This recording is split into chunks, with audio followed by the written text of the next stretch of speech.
everybody, and welcome to Sugar Hill Midweek. This will be the last midweek that we record or do live for the rest of the calendar year here in 2020. It feels like we've gotten some sense of normality working again, and so our communication is flowing a little better. So thank you for being with us for Sugar Hill Midweek during all of these weeks through this time in COVID-19. I know we're not out of the woods yet. I know we have some changes that are still happening in regard to testing and how many people are being diagnosed day by day. I think the greatest encouragement is that the percentage of people that are deathly ill with it is going down, and that the death toll is lessening significantly. And so let's be praying for our worldwide ability to have the tide stem completely and be able to secure a vaccine soon and very soon.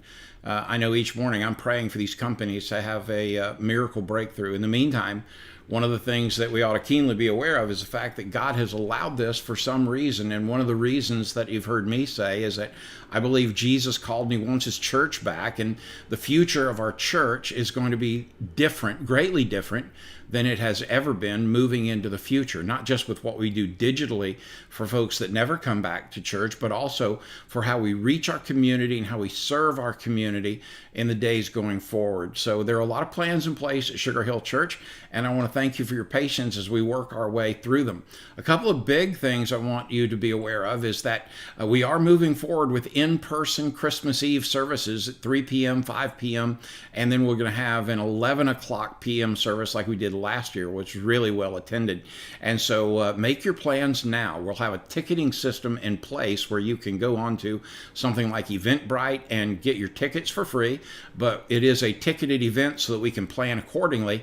And we invite you to come on and be a part of Christmas Eve and just you and your family enjoy it at 3 p.m., at 5 p.m., and 11 p.m. December 24th. We'll have a candlelight service. The music will be incredible, and it'll be just one of those times where we can take a deep breath, have a sense of normalcy, and celebrate the birth of our Savior together as a church. So I can't wait for that time. In the meantime, I'm going to jump out into the deep end of the pool tonight because I have this conviction that a church needs and deserves to know where their pastor stands politically, especially in a season where it is as divisive as it is in America today. I was asked again this morning by a reporter from Christianity Today when she said, so do you still believe that your church is a 60-40 church, meaning 60 red, 40 blue, 60% that would vote Republican in this presidential campaign and 40% that would vote Democrat? And I said, I do believe that, but it might even be closer to 50-50 these days. She asked the question, which I thought was a great question. She said, well, as a pastor, how do you feel about that? And I said, honestly, it blesses me immensely to know how boring would it be if we were all elephants or all donkeys. How unbelievable would it be if we didn't see the makeup of how other people see things and as they see them through their lens. But this is when our faith is tested. When Jesus says we're to love one another, that we're to be people that forgive one another, that we're to be people that don't fight for our own way, but we try to understand others, that we're a people that are to turn our cheek when one face is slapped. We're a kind of people that when the soldier who has the right to demand that you carry his pack for a mile, you carry it for two. We are the kind of people that when somebody says, give me your jacket, you give them their shirt as well.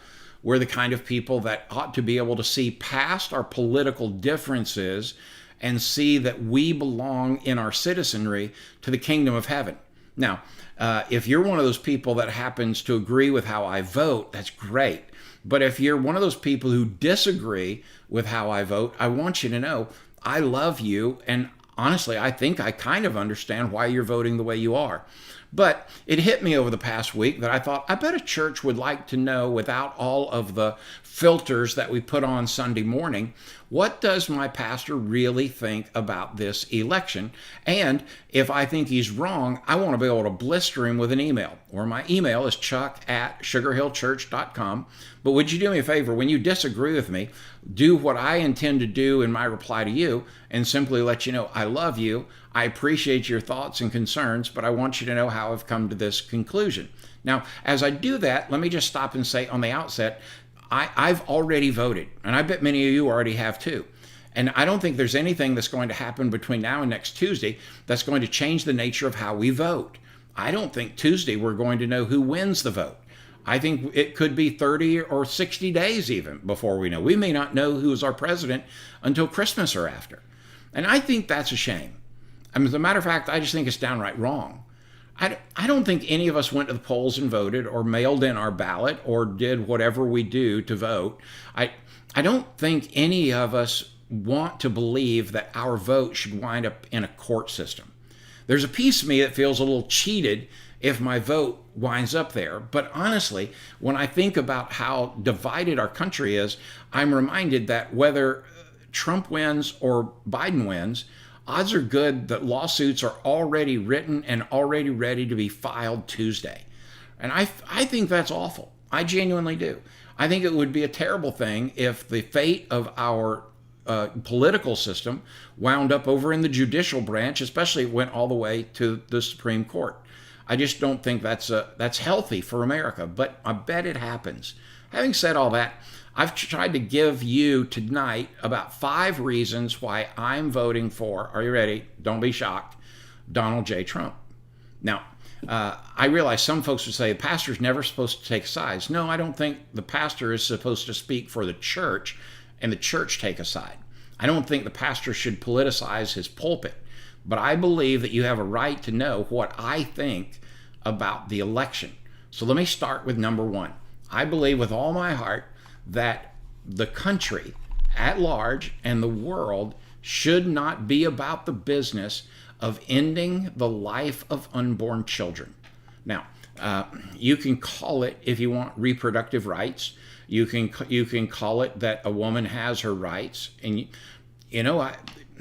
I've never been pregnant before. I've never been pregnant with an unwanted child before. And so some of this I have to freely admit I don't fully, completely understand. But what I do understand and what I do recognize is the fact that I believe Psalm 139, beginning in verse 13, answers the issue of abortion. Listen to what it says.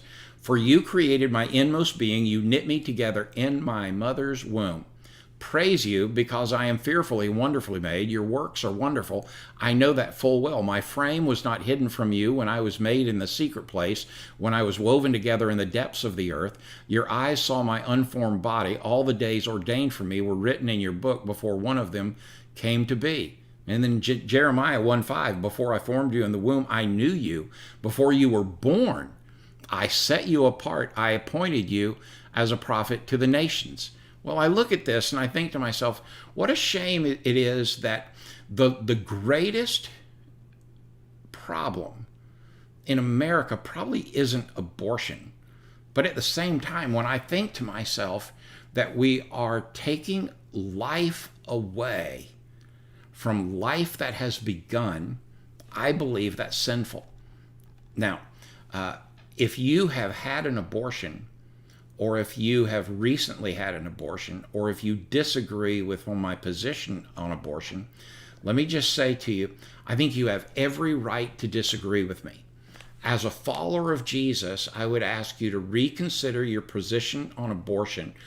May not have anything to do with your vote, but I would say as Christians, this ought to be one of the central issues that we're concerned about in America today, the life of unborn children. So that's one thought. The second reason why I genuinely believe that I'm going to vote for, or already have voted for, Donald J. Trump is, you know what, whether we like it or not, whether we believe in it or not, I don't believe it's Trump's fault for coronavirus. And honestly, I'm not sure I buy the theory that it's China's fault. But I do know that this virus happened, and it is not a hoax. It is a pandemic. Real people all across the world have lost their lives. People who have other things, diabetes and heart illness, lung illness, cancer, other things, it has probably expedited their death, which is all sad and horrific.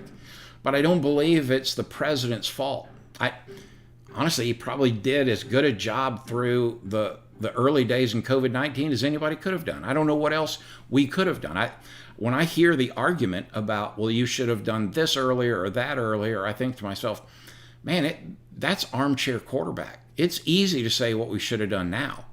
But at the moment, I feel like he managed that as well as he could. I said all that to say, I believe the opportunity to rebuild our economy squarely is on the shoulders of a Trump presidency. I believe Biden can help rebuild. I just don't think he can rebuild better. I really believe when it comes to the economy, I trust a businessman more than I do a lifelong politician. That doesn't mean I dislike Joe Biden. I bet he's a pretty nice guy to sit down and have a meal with. But if I want somebody to turn our economy around, then I'm going to trust President Trump. Now, having said that, you could say, well, Chuck, I can't believe as a pastor that would be one of your biggest issues. Well, as a pastor of a local church that 10 years ago had $8.2 million of debt and is right now on target to be debt-free a year from now, much of that is because of the men and women in our church that have local businesses and work for companies that have had the boom that they've had in the last couple of years. That has helped us greatly. Our church has been a benefactor of a Trump economy. Now, you could argue, well, it's not just because of him. I know it's not just because of him. I mean, listen, the hand of God has been upon the economics of our church and the faithfulness of our people. But God has also allowed an economy to allow people to have sometimes their best year. Friends of mine in the car business and the landscaping business and the building business and the carpet business have had booming years this year. Well, friends, listen, I'd like to see this deal finished and the closing of our property happen at church and allow our church to be debt-free a year from now. And I solidly believe the opportunity for us to render unto Caesar what is Caesar's and render under God what is God's is best in the hands of a Trump economy. The third reason I'm voting for Donald J. Trump, and this is probably a bit of a challenge for many people.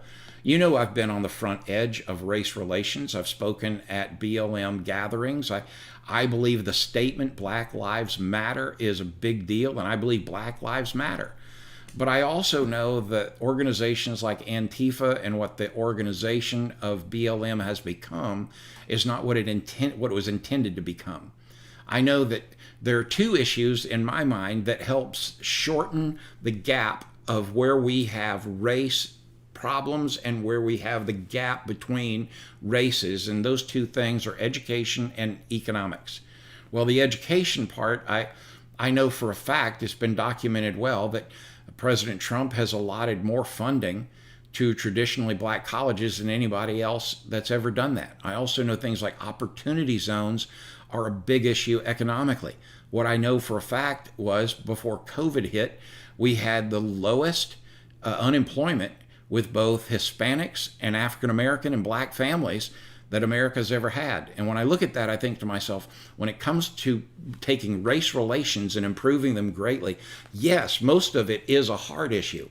But when it comes to a political sense, the two ways that we can benefit our friends and our colleagues and our brothers and sisters who happen to be black or Hispanic is to provide the right education and let parents choose that right education, and to provide economic opportunity for stability in their family.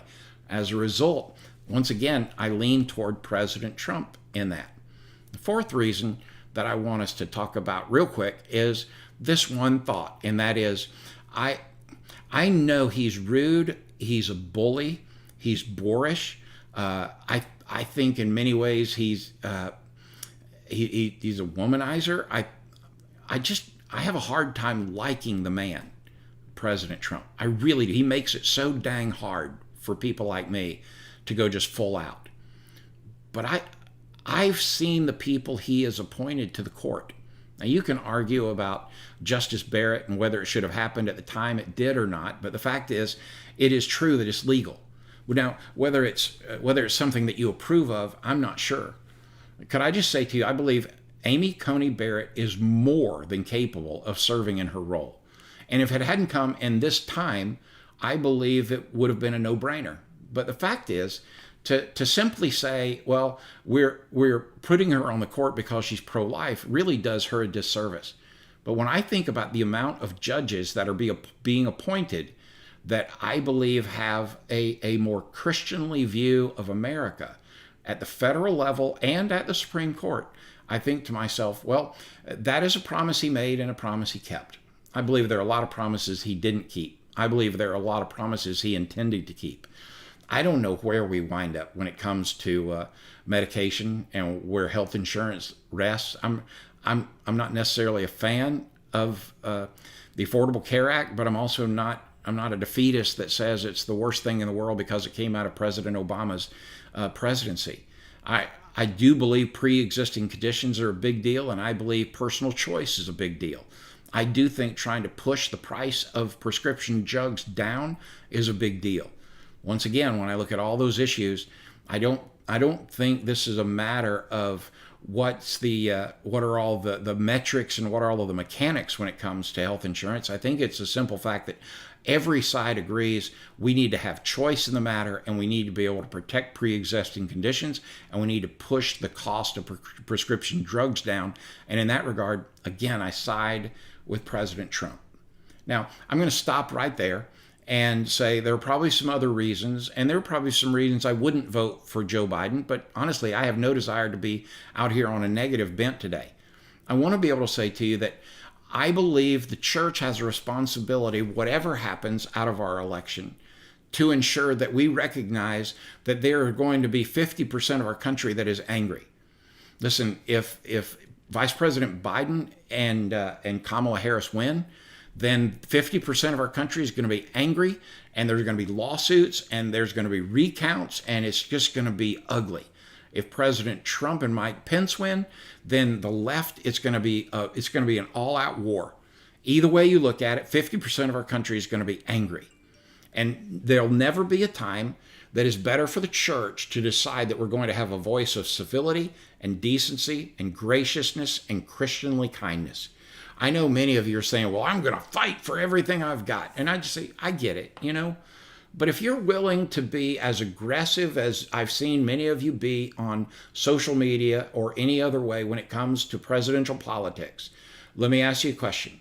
How aggressive are you about trying to minister to women who need an opportunity to choose something other than abortion? How are you in being able to give to causes that might make an opportunity better for families economically? How are you doing in trying to support your local church and the ministry that they have and trying to reach out? And how gracious and how inviting are you to other Black men and women and families and Hispanic men and women and families in your community? I say all that to say that Jesus was clear that we need to deal with the log in our eye before we start pointing out the splinter in someone else's eye. And so I invite you, as you head into this election time, I felt like you needed a right and understanding of this is what my pastor has to think about the presidency. Well, I just shared some of it with you. There's probably much more. But honestly, it's not an endorsement of anybody. It's not an endorsement of our church. It's not an endorsement of anything other than me saying, this is why, and I felt like you had reason and opportunity to understand that. I got a lot of Black friends who were like, Chuck, I just can't believe it. I had one dear lady in our church who I love to death who just said, how on earth could I vote for a church that's voting for Donald Trump? And the reminder is the church doesn't vote. The people that make the church up vote. And we all are going to disagree on a lot of things, but there's one thing that we must agree upon, and that is Jesus is Lord and Biden and Trump is not. Democrats aren't Lord and Republicans aren't Lord.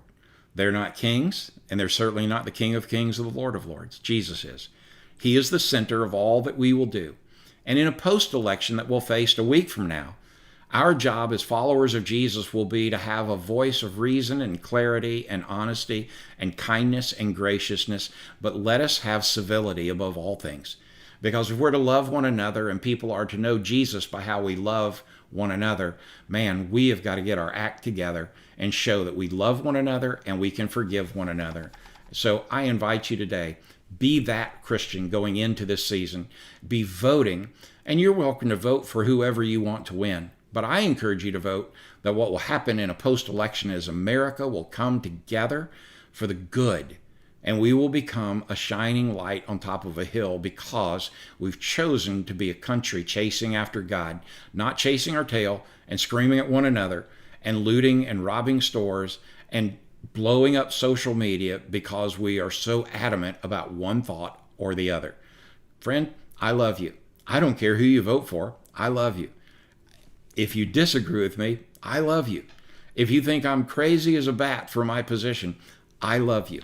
And I want you to know that Jesus will be king long after this election. Let us chase after him with all of our heart, all our mind, and all of our soul, and love one another in the same way that we're to love ourselves. God bless you.